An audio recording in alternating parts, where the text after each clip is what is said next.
अपने जुमला मरहूमिन व मरहुमात ख़ुसूसन बानी मजलिस क़िबला सैयद अख्तर नकी नकवी साहब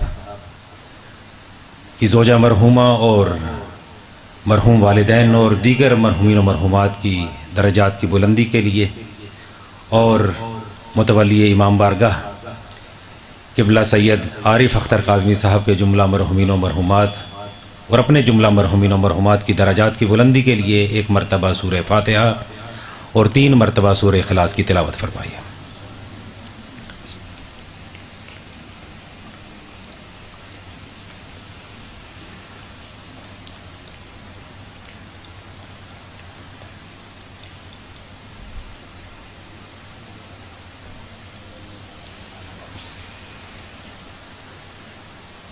अपनी दुआओं की कबूलियत के लिए एक मरतबा मिलकर दिलजमी से बावाज़ बुलंद सलावत पढ़िए।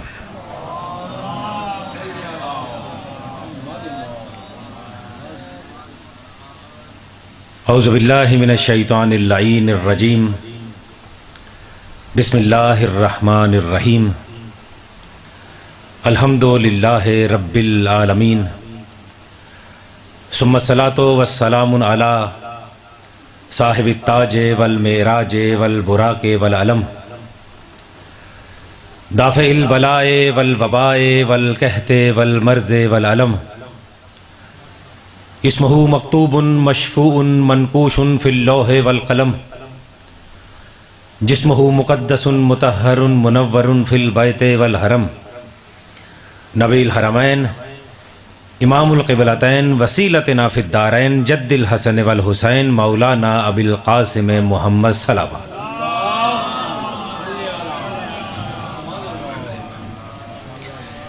वाला इतरतहि तय्यबीन ताहिरीन अल मासूमीन अल मज़लूमीन अल्लज़ीना अज़हबल्लाहु अन्कुमुर रिज्सा व तहहरहुम तत्हीरा सलावत।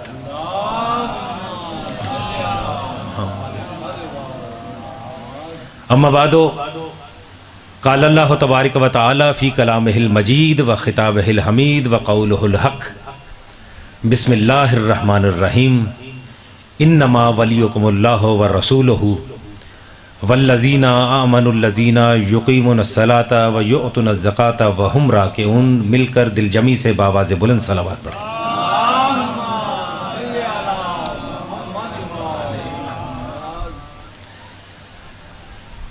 अज़ीज़ान गिरामी, याद रखिए कि शहीद अव्वल शम्सुद्दीन मोहम्मद बिन मक्की आमुली ने अपनी किताब और अपने मजमूए के अंदर एक हदीस लिखी है कि अश-शैतान व शैतानान। यकीनन अरबी के जुमले ही से आप तर्जमे की जानिब मुतवज्जे हो चुके होंगे कि अश-शैतान व शैतानान, शैतान 2 तरह के होते हैं। तवज्जो कीजिएगा किबला, शैतान 2 तरह के होते हैं। एक अश-शैतानो मिनल जिन और दूसरे अश-शैतानो मिनल इंस। एक जिनों में शैतान होते हैं और दूसरे इंसानों में शैतान होते हैं। फिर फरमाया कि जो जिनों वाले शैतान होते हैं, अगर उनके सामने ला हौला वला कुव्वत पड़ा जाए तो वो चले जाते हैं, और जो इंसानों वाले शैतान हो, अगर उनके सामने मोहम्मद व आले मोहम्मद पर दरूद पड़ा जाए तो वो चले जाते हैं। एक मरतबा दिल कर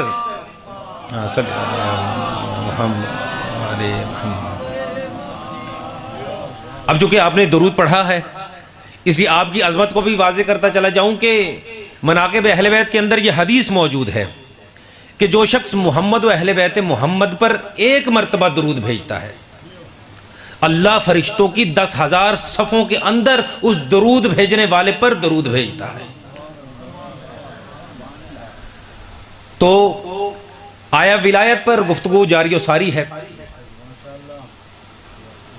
खमसे मजालिस की दूसरी मजलिस है कि जिसमें अल्लाह रब्बुल इज़्ज़त ने इरशाद फरमाया, मौजू जो तयन किया गया कि विलायत अमीरुल मोमिनीन और हमारी जिम्मेदारियां। अल्लाह रब्बुल इज़्ज़त सूरह माइदा की 55वीं आयत, किबला तवज्जो कीजिएगा कि 5वीं सूरत 55वीं आयत, 5, 5, 5, 5वीं सूरत और 55वीं आयत, यानी जो आयत पूरी तरह पंजतनी हो उसे आया विलायत कहते हैं। तो अल्लाह क्या इरशाद फरमा रहा है कि इन्नमा वलियुकुमुल्लाह, बेशक अल्लाह तुम्हारा वली है, व रसूलहू, और उसका रसूल तुम्हारा वली है, और वो अली तुम्हारा वली है जो नमाज पढ़ता है और हालत रुकू में ज़कात देता है। और आप जानते हैं कि सिवाय अमीरुल मोमिनीन के किसी ने भी हालत रुकू में ज़कात नहीं दी। याद रखिएगा कि आप जितने भी हजरात यहां पर तशरीफ फरमा हैं, आप सबके सब खुश नसीब हैं, इसलिए कि आपको अल्लाह ने करोड़ों अरबों इंसानों में से अमीरुल मोमिनीन की विलायत का इकरार करने वालों की फहरिस्त में शामिल किया है। और इस खूबसूरती और इस खुशनसीबी का अंदाजा उस वक्त होता है कि जब फ़ज़ाइल अमीरुल मोमिनीन पढ़े जाते हैं। इसलिए कि जब फ़ज़ाइल अमीरुल मोमिनीन पढ़े जाते हैं ना, तो जो मुनाफिक होता है उसकी जुबान पर ताज्जुब के ताले लग जाते हैं, और जो मोमिन होता है उसकी जुबान पर नाम अली जारी हो जाता है।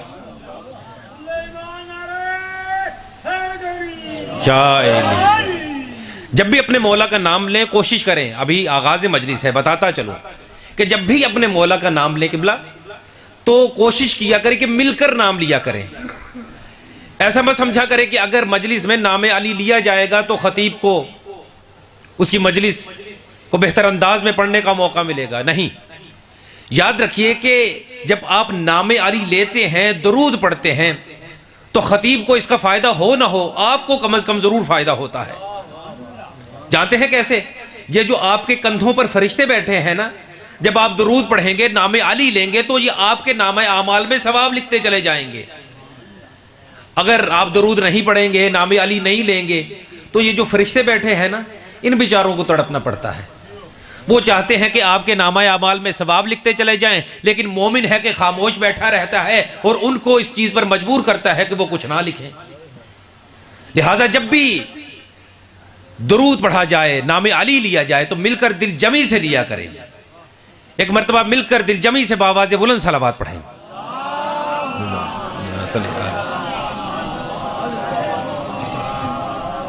इसलिए कि जब नाम अली लिया जाता है तो मोमिन के जहां पर चेहरे पर शादाबी नजर आती है, वहां पर उसके शजरे की पाकीज़गी भी नजर आ जाती है।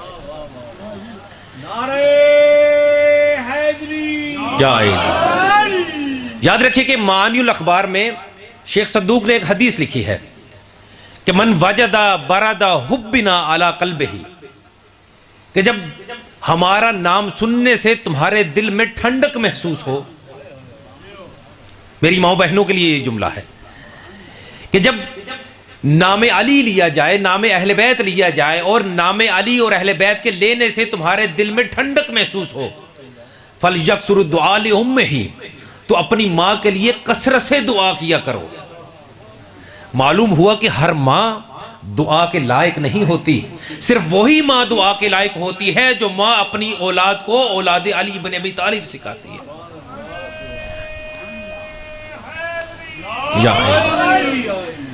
और रसूलुल्लाह के भी तो फरमान है कि अद्दिबू औलादकुम अला हुब्बे अली इब्न अबी तालिब, अपनी औलाद को अली की मोहब्बत के आदाब सिखाओ।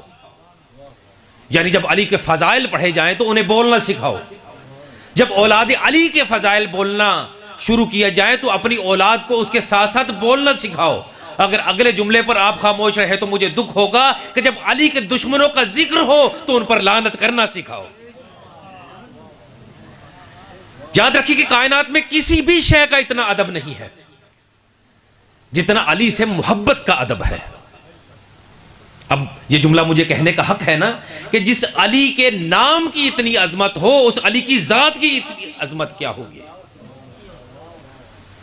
और याद रखिए कि कायनात में जितनी भी अशिया हैं, जितनी भी चीजें हैं, हर शय को फना है, मगर जिक्र अली और नाम अली को फना नहीं है। इसलिए कि मेरे मौला का एक लक़ब है वजहुल्लाह। कायनात में हर शय को फना है मगर वजहुल्लाह को फना नहीं है। इसीलिए हम दुनिया को कहते हैं कि किसी ऐसे से मोहब्बत मत कीजिए कि जो खुद भी फना है और उसकी मोहब्बत भी फना है, बल्कि उस अली से मोहब्बत कीजिए कि जो वजहुल्लाह है, जो हमेशा के लिए बाकी है और उसकी मोहब्बत भी हमेशा के लिए बाकी है। आप जानते हैं ना कि अल्लाह रब्बुल इज्जत की सिफात में से एक सिफत है या बाकी। अब इस या बाकी का कोई मजहर भी तो होना चाहिए कि जिसकी बका को देखकर अल्लाह की बका का अंदाजा लगाया जा सके।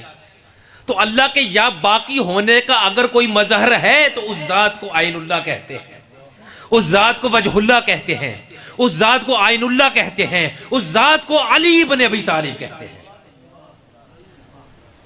इसीलिए रसूल ने फरमाया कि ला तसुब्बु अलियन फइन्नहु ममसूसन फी जातिल्लाह, कि अली को कभी बुरा ना कहना। यह रसूलुल्लाह की हदीस है कि ला तसुब्बु अलियन फइन्नहु ममसूसन फी जातिल्लाह, अली को कभी बुरा ना कहना, इसलिए कि अली अपनी जात में अल्लाह का कमाल है। यानी अब अगर अली बोले तो यह मत समझिए कि अली बोल रहे हैं, बल्कि लिसानुल्लाह बोल रही है। अब अगर अली कोई फेल अंजाम दे तो यह मत समझिए कि अली ने यह फेल अंजाम दिया, बल्कि अली का फेल अल्लाह का फेल है। अगर कोई ताज्जुब से देख रहा हो तो वो मासूम के फरमान को देखे। मासूम फरमाते हैं कौलना कौलुल्लाह फेलुना फेलुल्लाह, हमारा कौल अल्लाह का कौल है, हमारा फेल अल्लाह का फेल है। यानी उधर से कुन होता है, इधर से फयकुन होता है। गोया जाते अली इब्न अबी तालिब कुन फयकुन का अमली मिस्ताक है। तो रसूलुल्लाह ने क्या फरमाया, ला तसुब्बु अलियन फइन्नहु ममसूसन फी जातिल्लाह, अली को कभी बुरा ना कहना, अली अपनी जात में अल्लाह का कमाल है। अली ने अपनी जात को अल्लाह की जात में फना कर दिया है। अली ने अपनी जात पर अल्लाह के इश्क का रंग रंग लिया है और खुद को अल्लाह की जात में रंग लिया है। और अब अगर कोई अपनी जात को अली की जात में रंग ले,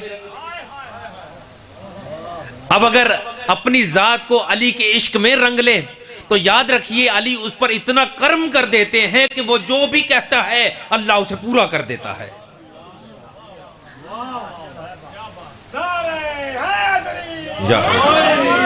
इसलिए कि इश्क अपनी जात को माशूक की जात में फना कर देने का नाम है। अगर आप लुगत के अंदर जाइए तो आपको मालूम होगा कि इश्क एक किबला बेल का नाम है। आपके इलाके में पता नहीं उस बेल को क्या कहा जाता होगा, लेकिन उर्दू अदब में उसे इश्क के पीछा कहा जाता है। कि अगर वो बेल किसी दरख्त पर आ जाए तो उसे सुखा देती है, खुश कर देती है। जिस तरह कि अगर कोई शख्स अगर बिजली की तार को छू ले तो बिजली या करंट उसके बदन में जितना भी खून होगा वो चूस लेता है, उसे दुबला पतला कर देगा। तो इश्क के पीछा नामी बेल भी जब किसी चीज पर आती है तो उसे खुश कर देती है। तो इश्क की तारीफ में उलमा ने क्या लिखा कि अल इश्क नारुन युहरकु मा सवाइल महजूब, कि इश्क इतना जला देता है कि आशिक माशूक के वजूद में अपने आप को फना कर देता है। तो अली ने अपनी जात को अल्लाह की जात में इतना फना कर दिया था कि अल्लाह की जात में जब अली ने फना कर दिया अपने आप को, तो अल्लाह ने अपने हबीब से कह दिया कि मेरा हबीब अली ने अपनी जात को मुझ में फना कर दिया है, मैंने अपनी सिफात भी अली को अता कर दी और मैंने जन्नत और जहन्नुम का तकसीम करने वाला भी बना दिया। और मैंने कहा कि अगर कोई अपनी जात को अली की जात में फना कर दे तो याद रखिए अली उसे भी जन्नत और जहन्नुम का तकसीम करने वाला बना देते हैं। आप कहेंगे कैसे? मैं कहूंगा देखिए हजरत बहलोल कि वो इश्क़ अली में उन्होंने अपने आप को इतना फना किया, इतना फना कर दिया कि जिसे इश्क़ अली में चाहते थे जन्नत दे देते थे और जिससे चाहते थे जन्नत को छीन लेते थे।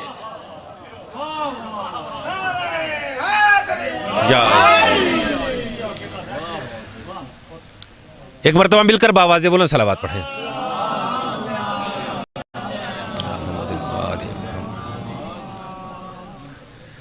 तो मैंने अर्ज किया कि अमीरुल मोमिनीन की जात वो जात है कि अगर कोई जाते अमीरुल मोमिनीन में अपनी जात को फना कर देता है तो मौला उस पर इतना कर्म कर देते हैं कि जो कुछ वो चाहता है अल्लाह उसे कुन फयकुन के सांचे में ढाल देता है। याद रखिए कि हिंदुस्तान के एक बहुत बड़े वली गुजरे हैं कि जिनका नाम है ख्वाजा मोइनुद्दीन चिश्तिया अजमेरी, जो सैयद थे, मूसवी सैयद थे, सादात के घराने से थे, औलाद अली थे, मगर औलाद अली होते हुए पूरी जिंदगी उन्होंने अपने आप को गुलाम अली कहा। तारीख ये बताती है कि जब ख्वाजा मोइनुद्दीन चिश्तिया अजमेरी हिंदुस्तान के शहर अजमेर में आए ना, तो वहां पर आकर जो अजमेर शहर के अंदर एक दरिया है जिसे अना सागर कहा जाता है, अना सागर नामी दरिया के किनारे जब आकर उन्होंने देखा कि नमाज का वक्त हो चुका है, अब मैं जाऊं और नमाज पढ़ने के लिए वजू करूं, तो वो दरिया के किनारे गए जिसका नाम अना सागर है। जाकर वहां पर उन्होंने वजू करना चाहा, तो वहां के लोगों ने, जो हुकूमत के लोग थे, दुश्मन थे, उन्होंने कहा कि हम आपको यहां पर वजू नहीं करने देंगे। तो ख्वाजा ने कहा कि बस मुझे एक कूजे में पानी भर लेने दो, इससे ज्यादा मुझे पानी नहीं चाहिए क्योंकि मैंने वजू करना है। तो कहा ठीक है, आप एक कूजा पानी का भर लें। अब तारीख ये बताती है कि ख्वाजा ने अना सागर नामी दरिया के अंदर कूजे को डाला और कूजे को पानी से भर लिया। अब तारीख ये बताती है जैसे ही कूजे को पानी से भरा और खड़े हुए तो सारे का सारा दरिया खुश्क हो गया।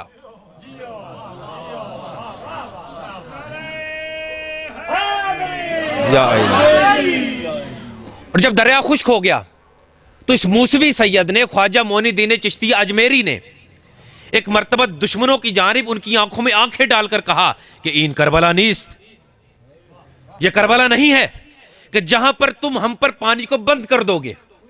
याद रखो, करबला के मैदान में हमारी जद को अल्लाह ने इख्तियार दिया था, चाहे वो पानी को जारी कर दें, चाहे वो पानी को जब्त कर दें, लेकिन हमारे जद ने पानी को जब्त नहीं किया बल्कि पानी को जारी रहने दिया। और फिर तारीख ये बताती है कि ख्वाजा ने पानी के उस भरे हुए कूजे को अपने हाथ में लिया और अपने हुजरे में चले गए। 3 दिन गुजर गए। जब 3 दिन गुजर गए तो 3 दिन के बाद सारे का सारा अजमेर इकट्ठा होकर आ गया और आकर कहने लगा कि ख्वाजा, आपने तो सारे के सारे दरिया को कूजे के अंदर बंद कर दिया। आपने उर्दू के अंदर यह मुहावरा सुना है ना कि कूजे में दरिया को बंद कर देना।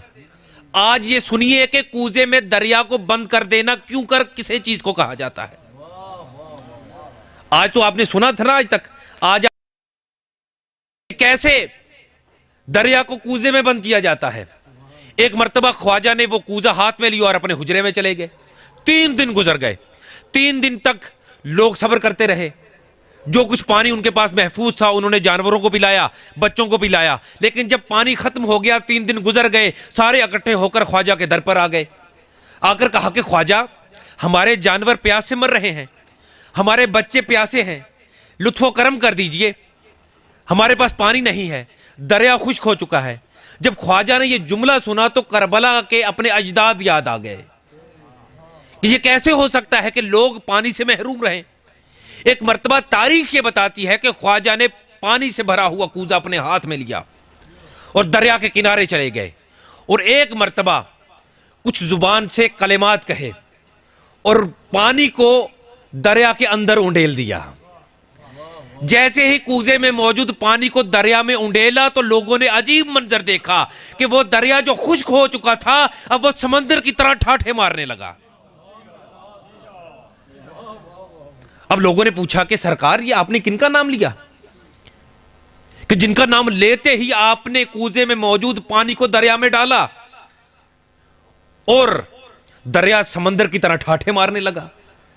तो ख्वाजा मुस्कुराए, मुस्कुराकर कहने लगे कि मैंने अपने जद अली का नाम लिया है,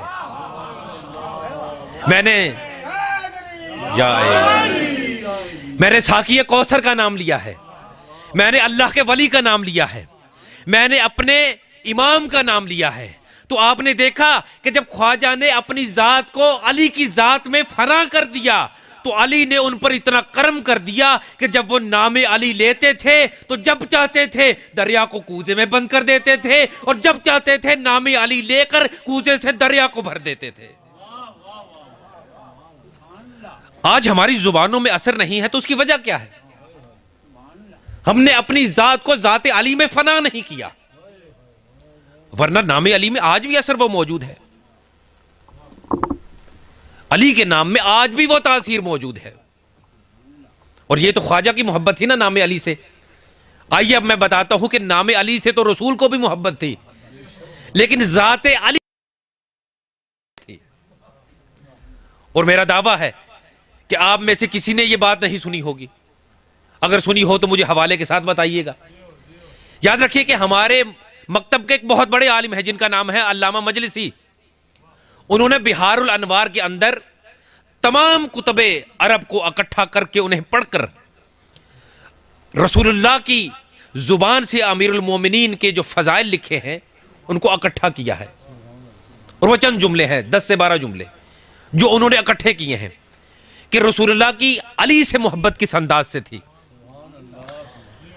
वो अजीब व गरीब जुमले लिखते हैं। मैं जब सोच रहा हूं तो मैं खुद जुमले को सोच कर लुत्फ ले रहा हूं। आप जब जुमले को सुनेंगे तो सुनकर लुत्फ लेंगे। वो कहते हैं कि रसूलुल्लाह की आदत थी कि जब रसूलुल्लाह अमीरुल मोमिनीन जनाब अबू तालिब जनाब फातिमा बिनते असद के पास मौजूद होते और जब अमीरुल मोमिनीन को सुलाने का वक्त आता, रात का वक्त होता, फातिमा बिनते असद चाहती कि अब मैं अली को अपने साथ सुला लूं, तो अल्लामा मजलिसी लिखते हैं कि रसूलुल्लाह अपनी चची से इरशाद फरमाते कि या उम्मी इज अली महदहू लिकुर्ब फिराश। चची अम्मा, जब आप अली को सुलाना चाहें ना तो अली को अपने साथ ना सुलाइएगा, बल्कि अली को मुझ मोहम्मद को दे दीजिएगा, मैं अली को अपने साथ सुलाऊंगा। यानी मैं कहूंगा कि मेरे मौला अली की क्या किस्मत, अगर घर में आए हैं तो अल्लाह के, अगर किसी की आगोश में पले हैं तो वो रसूलुल्लाह के। फिर कहते हैं कि फिर रसूलुल्लाह क्या इरशाद फरमाते कि वकाना यली अली फी अक्सर तरबियत। जब रसूलुल्लाह अली की तरबियत कर रहे होते तो रसूलुल्लाह की यह आदत होती थी कि यली अलीयन, अली को अपने सीने के साथ लगाए रखते थे। फिर क्या कहते, फिर अल्लामा मजलिसी लिखते हैं वकाना युहर्रिकु महदहू बिकुर्ब फिराश, कि जब अमीरुल मोमिनीन अली इब्न अबी तालिब सो रहे होते तो रसूलुल्लाह की एक आदत होती थी वकाना युहर्रिकु महदहू लिकुर्ब फिराश, कि अली सो रहे होते थे और रसूलुल्लाह अली का झूला झूला रहे होते थे। आप साहिब औलाद बैठे हैं, आप कहेंगे कि यह अजीब जुमला कह दिया कि वकाना युहर्रिकु महदहू लिकुर्ब फिराश, कि जब अली सो रहे होते तो रसूलुल्लाह अली का झूला झूलाते।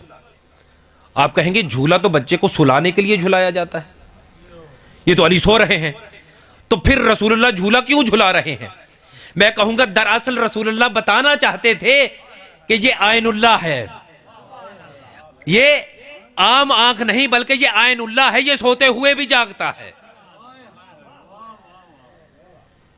फिर इरशाद फरमाया कि रसूलुल्लाह की एक और आदत हुआ करती थी कि रसूलुल्लाह क्या काम किया करते कि जब जनाब फातिमा बिनते असद अमीरुल मोमिनीन को नहलाना चाहती, गुस्ल देना चाहती, वकाना युतहिरो अलीयन फी वक्त गुस्ले, जब अमीरुल मोमिनीन को गुस्ल देने का वक्त आता, नहलाने का वक्त आता, तो रसूलुल्लाह अपनी चची को कहते कि चची जान, ये आपकी जिम्मेदारी नहीं बल्कि मुझे दे दीजिए, अली को गुस्ल देना मुझ मोहम्मद की जिम्मेदारी है। फिर लिखते हैं कि वकाना यो जुजुल लबन फी वक्त शुरबे, जब खाना खिलाने का वक्त आता, गजा खिलाने का वक्त आता, तो रसूलुल्लाह कहते चची जान आप पीछे हट जाइए, ये खाना मुझे दीजिए, मैं अपने भाई अली को खिलाऊंगा।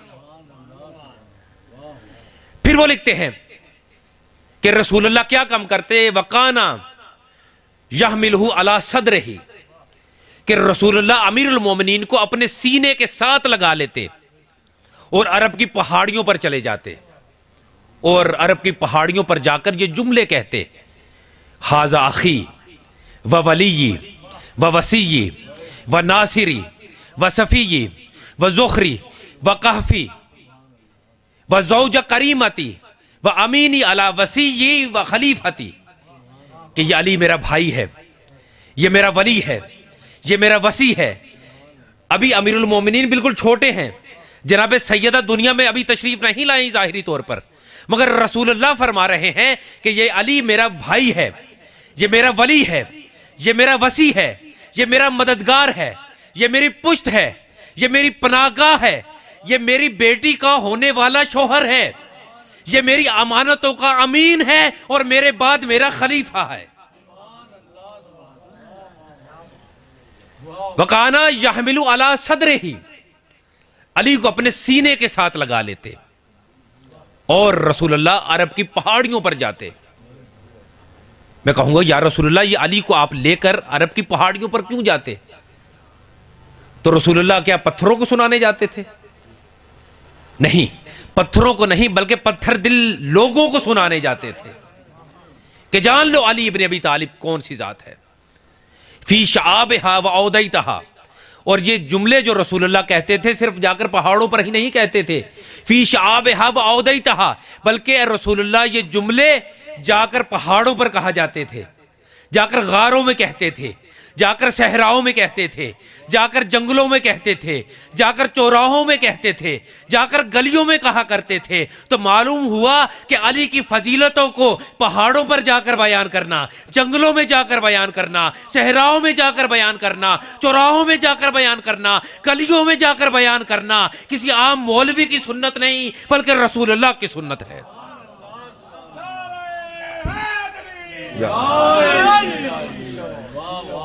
ये किसी आम शख्स की सुन्नत नहीं बल्कि ये रसूलुल्लाह की सुन्नत है। और याद रखिए कि ज़ाते अमीरुल मोमिनीन और फ़ज़ाइल अमीरुल मोमिनीन को सिर्फ अल्लाह ने ही नहीं बयान किया, रसूलुल्लाह ही ने ही बयान किया, असहाबे रसूल ने ही सिर्फ बयान नहीं किया बल्कि दुश्मनाने अहले बैत ने भी बयान किया। इसलिए कि जब अल्लाह फजीलत अली बयान करवाना चाहता है तो दुश्मन की जुबान से भी करवा देता है और उसे मालूम भी नहीं हो पाता कि उसने फजीलत अली बयान कर दी। इसलिए कि हाकिम शाम को तो आप जानते हैं ना, इसलिए कि बाज अफराद नाम सुनकर खामोश हो जाते हैं और ऐसे महसूस करवाते हैं जैसे उन्हें पता ही नहीं। इसलिए खुदारा नाम ना कहलवाइएगा, सिर्फ इशारे ही से समझ जाइएगा। याद रखिएगा कि हाकिम शाम ये सबसे बड़ा अदावत अली और दुश्मन अली रखने वाला था। जो कुछ अमीरुल मोमिनीन किया करते थे ये उससे उलट किया करता था। कुरान मजीद में से बिस्मिल्लाह सिर्फ इसलिए निकलवाई क्योंकि ये दुश्मन अमीरुल मोमिनीन रखता था। और याद रखिए कि अमीरुल मोमिनीन के जहां बहुत सारे असहाब हैं ना, उन्हीं असहाब में से एक सहाबी है जनाब जुरारा जो आशिके अमीरुल मोमिनीन थे। जहां अमीरुल मोमिनीन का पसीना गिरता था ये कहते थे मैं अपना खून बहा दूंगा। जब अमीरुल मोमिनीन मिंबर पर खुतबा दिया करते थे तो ये भी खुतबा सुना करते थे। एक मरतबा अमीरुल मोमिनीन ने खुतबा दिया, खुतबा देने के बाद मेरे मौला ने अपने असहाब को कहा कि खुतबा सुनने के बाद सबके सब अपने घरों में चले जाना। सबके सब असहाब अपने घरों को चले गए और अमीरुल मोमिनीन सहरा की जानिब चले गए और वहां पर जाकर इबादत करने में मसरूफ हो गए। जब अमीरुल मोमिनीन इबादत कर रहे थे और उनकी आंखों से आंसू जा रहे थे, गिरिया कर रहे थे, तो अमीरुल मोमिनीन ने महसूस किया कि उनके पीछे किसी शख्स के रोने की आवाज आ रही है। अमीरुल मोमिनीन ने बगैर पीछे देखे हुए इरशाद फरमाया कि जुरारा, मैंने कहा था ना कि घर चले जाना, जब सब घर चले गए तो तुम घर क्यों नहीं गए? कहा मौला मैं इस गर्ज से आपके पीछे आ गया कि हो सकता है कोई मलऊन, कोई दुश्मन आप पर हमला ना कर दे, लिहाजा आपकी हिफाजत के लिए आ गया।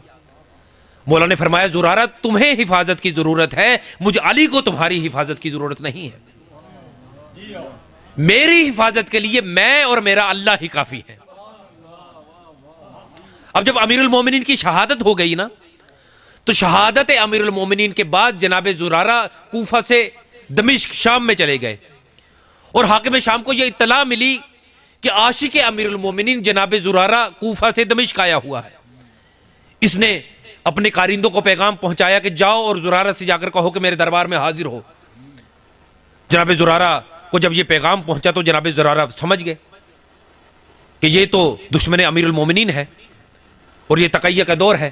अगर मैंने एक भी फजीलत अमीरुल मोमिनीन बयान की तो ये तो मुझे कत्ल कर देगा, और इसने मुझे बुलवा लिया है। लिहाजा जनाब जुरारा हाकिम शाम के दरबार में पहुंचे, और जब उसके दरबार में पहुंचे तो उसने कहा, जुरारा मैं जानता हूं कि तू अली से मोहब्बत करने वाला है, लिहाजा मैं चाहता हूं कि आज तू मेरे दरबार में मेरे दरबारियों के सामने अली की कोई एक फजीलत बयान कर। अब जो आशिक अली है उसका तरीका देखिए। कहा, ठीक है, तुमने मुझे यह कहा है कि मैं अपने मौला की कोई फजीलत बयान करूं, लेकिन शर्त यह है कि तेरे दरबार के अंदर जितने भी लोग मौजूद हैं, जब तक इनमें से हर एक अली की एक एक फजीलत बयान नहीं करेगा, मैं भी बयान नहीं करूंगा। मिलकर जब तक इनमें से हर कोई अली की एक एक फजीलत बयान नहीं करेगा, मैं नहीं करूंगा। हाकिम शाम ने अपने दरबारियों से कहा कि चलो सारे एक एक अली की फजीलत बयान करो। अब हर एक ने फजीलत बयान करना शुरू कर दी। जब सब ने बयान कर दी तो कहने लगा, जुरारा देख, हर एक ने अली की फजीलत को बयान कर दिया, अब तू बयान कर।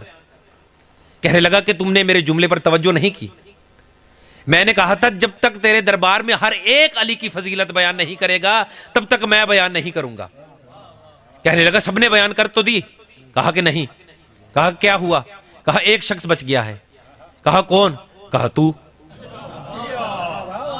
कहा, जब तक तू अली की फजीलत बयान नहीं करेगा उस वक्त तक मैं भी बयान नहीं करूंगा।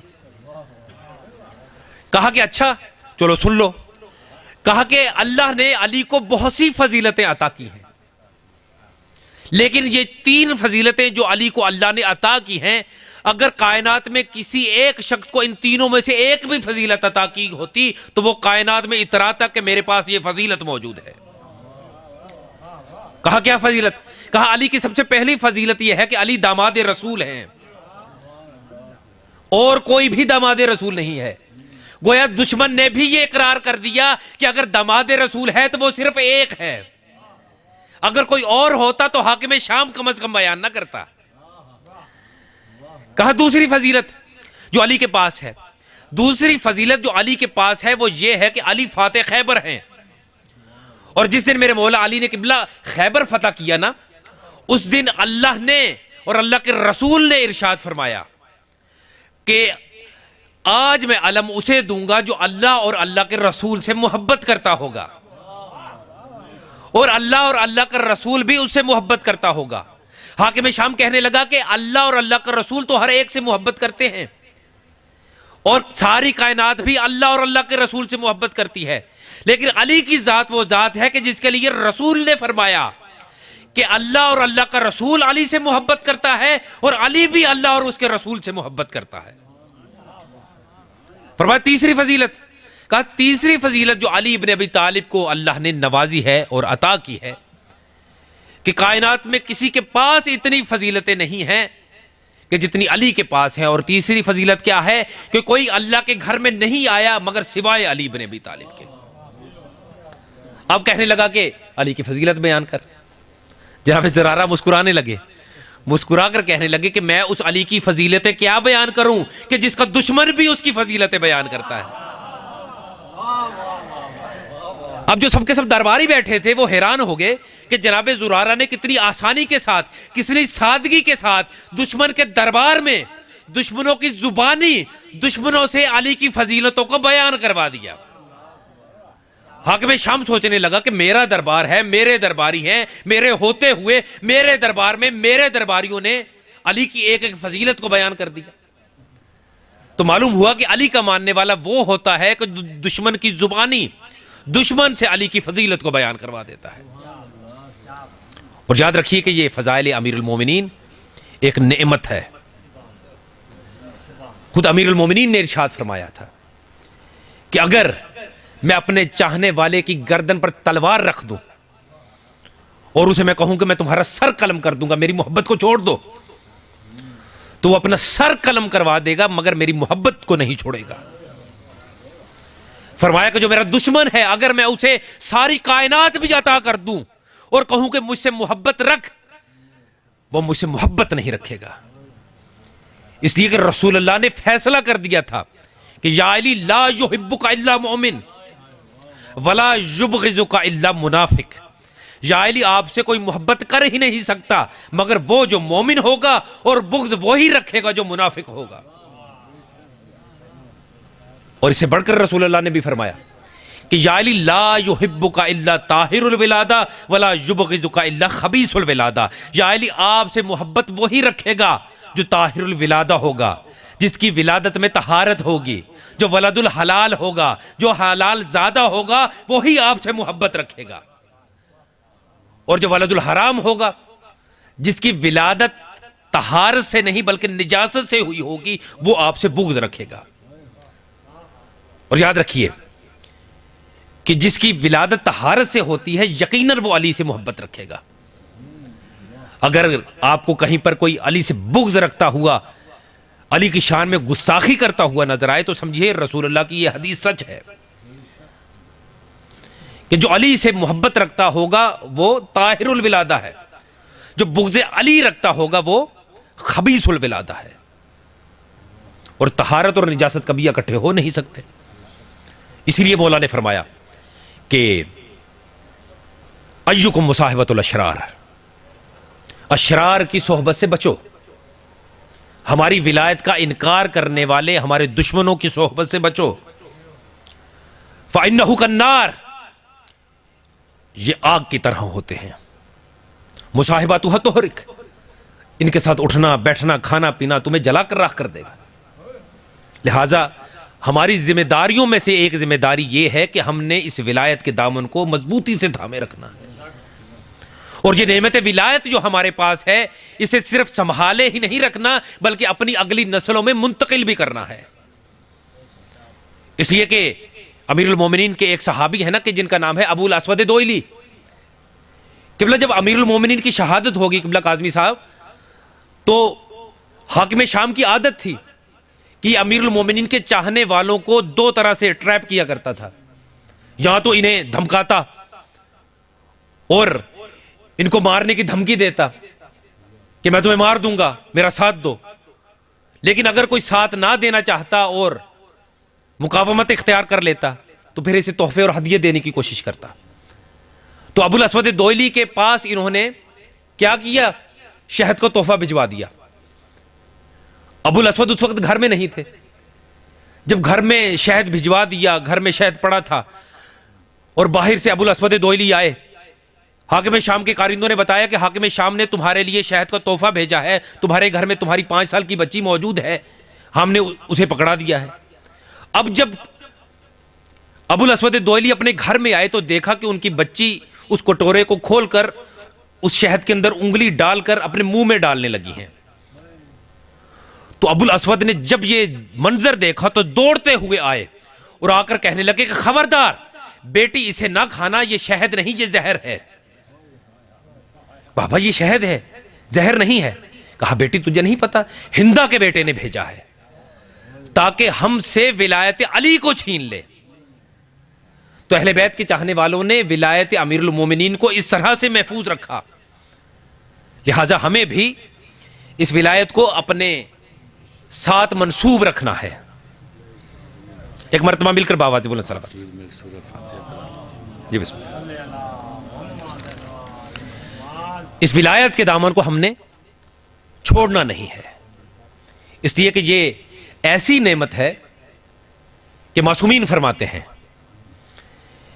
कि कुरान मजीद में अल्लाह ने इरशाद फरमाया है ना कि सुम्मा ला तुसअलुन्ना यौमइज़िन अनिन नईम, कि क़यामत के दिन सबसे बड़ी नेमत का सवाल किया जाएगा। तो इमाम ने फरमाया कि वो सबसे बड़ी नेमत के जिसके बारे में सवाल किया जाएगा वो विलायत अमीरुल मोमिनीन है। याद रखिए कि जब तक ये जाहिरी दुनिया की नेमतें हमारे पास होती हैं, हम इनकी कदर नहीं होती। जब तक इंसान के पास दौलत होती है, इसकी कदर नहीं। उस शख्स से पूछिए या उन सैलाब ज़दगान से जाके पूछिए कि जिनके बड़े बड़े घर थे, लाखों मवेशी थे, लाखों करोड़ों की जायदादें थीं, बड़े बड़े होटल्स थे, लेकिन सैलाब आया, सब कुछ बहा कर ले गया। उनसे इन नेमतों की कदर पूछिए। तो जब तक इंसान के पास नेमत होती है उसकी कदर नहीं होती। जब नेमत छिन जाती है तब उसकी कदर होती है।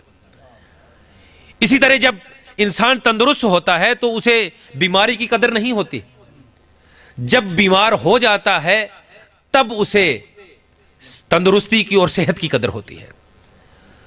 तो हमारे पास विलायत है, इसलिए हमें उसकी उस तरह से कदर नहीं जिस तरह से होनी चाहिए। इमाम ने फरमाया कि ये विलायत जो तुम्हारे पास है, एक लम्हे के लिए भी दुआ ना करना कि ये नेमत विलायत तुमसे छिन जाए।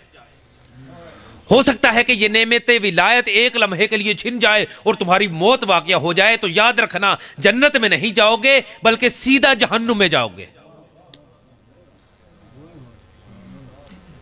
बस अज़ीज़ान गिरामी, चूंकि वक्त बहुत हो चुका, जहां पर फ़ज़ाइल अहले बैत ज़रूरी हैं वहां पर मसाइब अहले बैत भी ज़रूरी है। मैं सिर्फ मसाइब की चंद जुमलों से पहले आपकी तवज्जो दिलाऊंगा कि मैं खतीब हूं, तालिब इल्म हूं।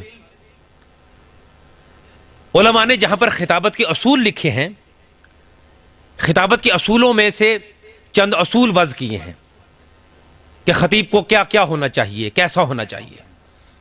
मसलन खिताबत के असूलों में से एक असूल किबला बयान किया गया है कि खतीब को वेल ड्रेस होना चाहिए, कि खतीब ने अबा कबा अमामा पहना हो, शेरवानी या जनाकैब पहनी हो। यह खिताबत के असूलों में से एक असूल है। दूसरा खिताबत के असूलों में से एक असूल यह वज़ किया गया है कि खतीब के पास पानी मौजूद होना चाहिए, ताकि खतीब जब खिताब करे तो खिताबत करते हुए गला खुश्क हो जाता है। अगर गला खुश्क हो तो खतीब खिताबत नहीं कर सकता। तीसरा खिताबत के असूलों में से असूल यह वज़ किया गया है कि खतीब के हाथ खुले होने चाहिए, ताकि खतीब हाथों को हरकत देता हुआ खिताब कर सके। खिताबत के असूलों में से एक असूल यह है कि खतीब के गले में तोक ना हो, ताकि खतीब का सर उठा हुआ हो, खतीब खिताब कर सके। इसी तरह खिताबत के असूलों में से एक असूल यह है कि खतीब के हाथ खुले हुए हों, ताकि खिताबत करते हुए उसके चेहरे पर, पेशानी पर अगर पसीना आ जाए तो वो उसे साफ कर सके।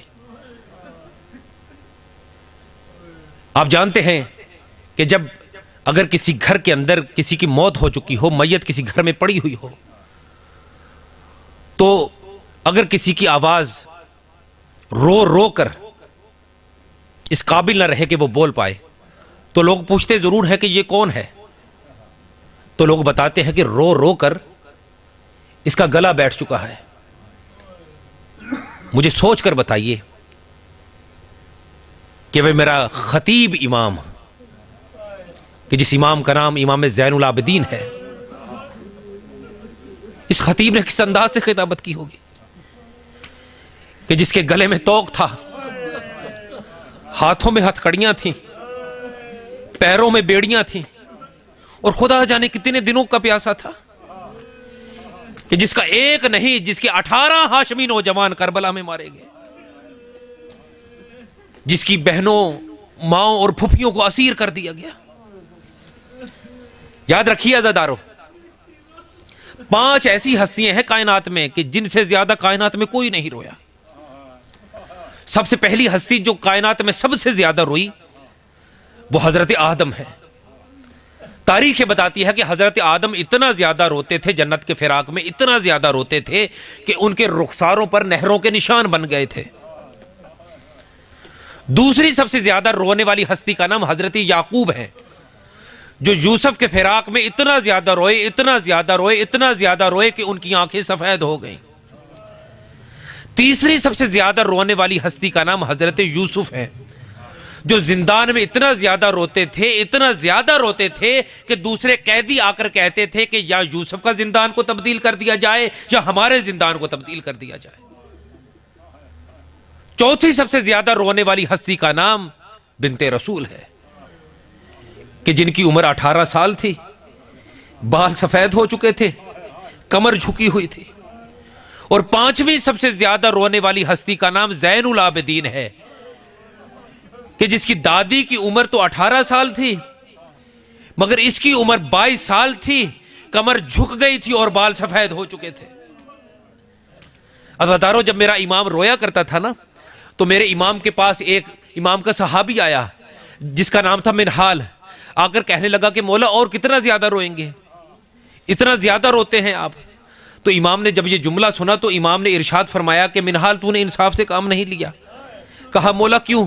कहा कि तू मुझे ये बता कि जनाब याकूब का बेटा यूसुफ जिंदा था या मर गया था? कहा कि मौला जिंदा था।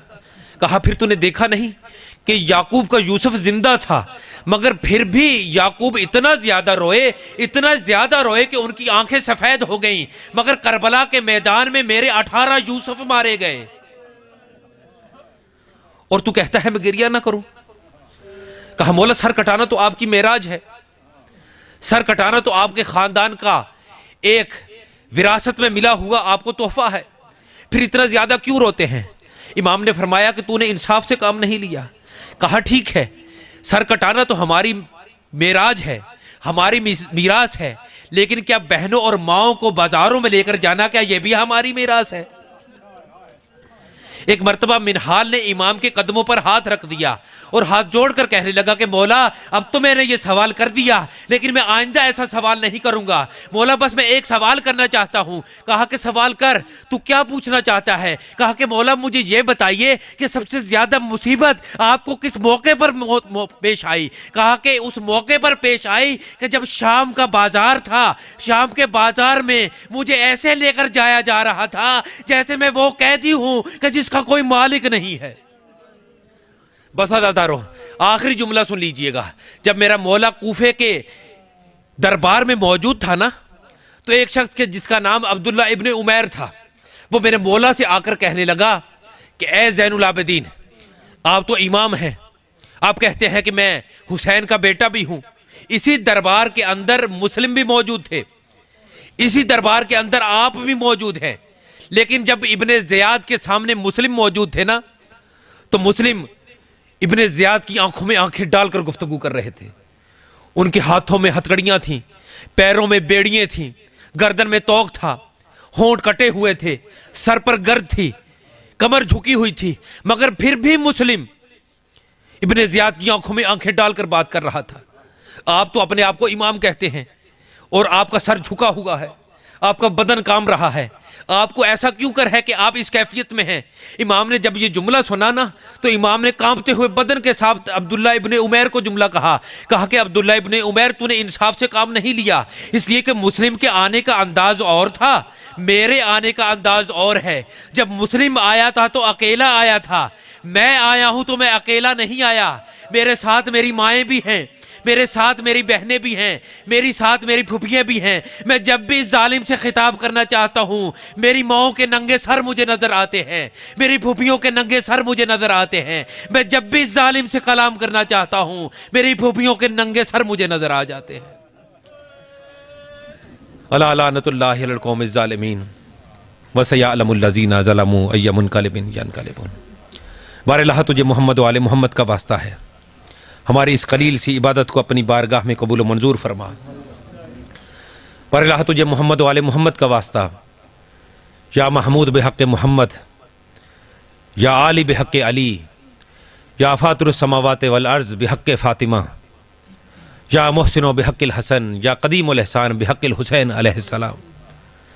ए मबदा फ़ैज़ुल इस्लाम, ए खालिक अनफुस व आफ़ात, ए मालिक मौत व हयात, ए मुदब्बिर ज़मान व मकान, ए वाजिबुल वक़ार, ए नेहा खाना अदम से निकाल कर बाज़ार वजूद में नुमाइश रंगोसंग करने वाले, ए हस्ती के दामने सहरा से उफ़क़ सुबह करने वाले, ए अपनी मशीयत का तक़सीम फ़ैज़ आम करने वाले, ए वाजिब की बुलंदियों से इम्का की पस्तियों का जायज़ा लेने वाले, रहम कर रहम, करम कर करम। हम मोहताज हैं तू गनी, तू आला है हम दनी, हम साइल है तू मसऊल, हम तालिब है तू मतलूब, हम कशकोले गदा तू दस्ते आता, हम का सबकफ तू अब्रे सखा। बारलाहा तेरी विलायत के ये बरसात हम सब पर होती रहे। बारलाहा ये नेमत विलायत जो हमारे पास है, इसे हमारी नस्लों में मुंतकिल करते रहना। बारह तुझे मोहम्मद वाले मोहम्मद का वास्ता है, बानियाने मजलिस की इस सई को अपनी बारगाह में कबूल व मंजूर फरमा। बानियाने मजलिस के जितने भी जुमला मरहुमीन व मरहुमात हैं, बारह उनके दराजात को बुलंद फरमा। किबला आरिफ अख्तर काज़मी साहब के जुमला मरहुमीन व मरहुमात के दराजात को अल्लाह रब्बुल इज़्ज़त बुलंद फरमाए। बानी मजलिस किबला सैयद अख्तर नकी नकवी साहब के जुमला मरहुमीन मरहुमात को अल्लाह रब्बुल इज़्ज़त मोहम्मद वाले मोहम्मद के साथ महशूर फरमाए। याद रखिए कि जब भी दुआ की जाए आमीन ज़रूर कहा करें, इसलिए कि आमीन कहने से परेशानियां सब की सब दूर हो जाती हैं। बारह तुझे मोहम्मद वाले मोहम्मद का वास्ता है, जितने भी परेशान हाल यहाँ पर बैठे हैं उनकी परेशानियों को दूर फरमा। जितने भी बीमार यहाँ पर बैठे हैं उनको शिफाए कामिला व आजिला अता फरमा। तमाम मोमिनीन व मोमिनात की दुनियावी और उखरवी हाजात को अपनी बारगाह में कबूल व मंजूर फरमा। हमारे हकीकी इमाम, हमारे हकीकी रहबर, हमारे हकीकी पेशवा इमाम ज़माना का जल्द अज जल्द ज़हूर फरमा।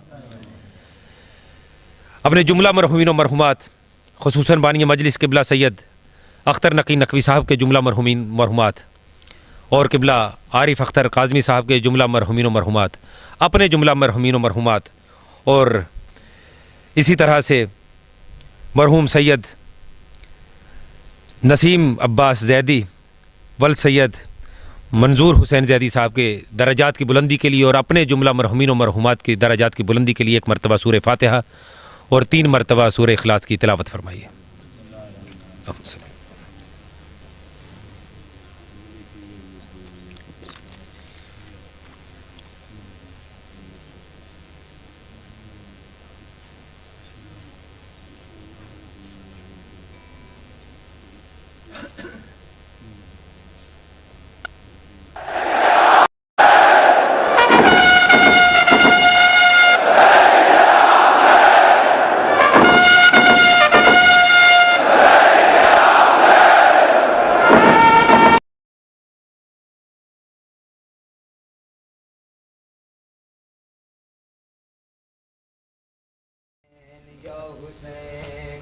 या हुसैन या हुसैन या हुसैन या हुसैन या हुसैन या हुसैन या हुसैन या हुसैन या हुसैन या हुसैन या हुसैन या हुसैन या हुसैन या हुसैन या हुसैन या हुसैन। नाम मौला सदा दे के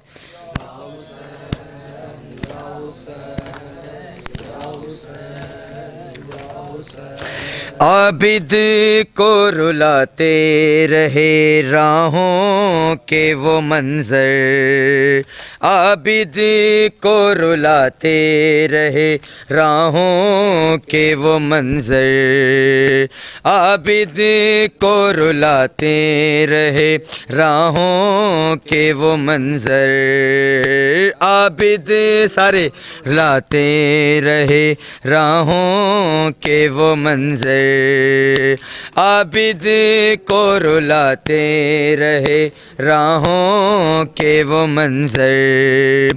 एक नेज़े पे शबीर का, एक नेज़े पे शबीर का, सर एक पे चादर, आबिद को रुलाते रहे राहों के वो मंज़र। सदा दे के आबिद को रुलाते रहे राहों के वो मंज़र, आबिद को रुलाते रहे राहों के वो मंज़र। बाबा की तरह ज़ख्मी हुई बाली सकीना, बाबा की तरह ज़ख्मी हुई बाली सकीना, खाए हैं तमाचे कभी, खाए हैं तमाचे कभी,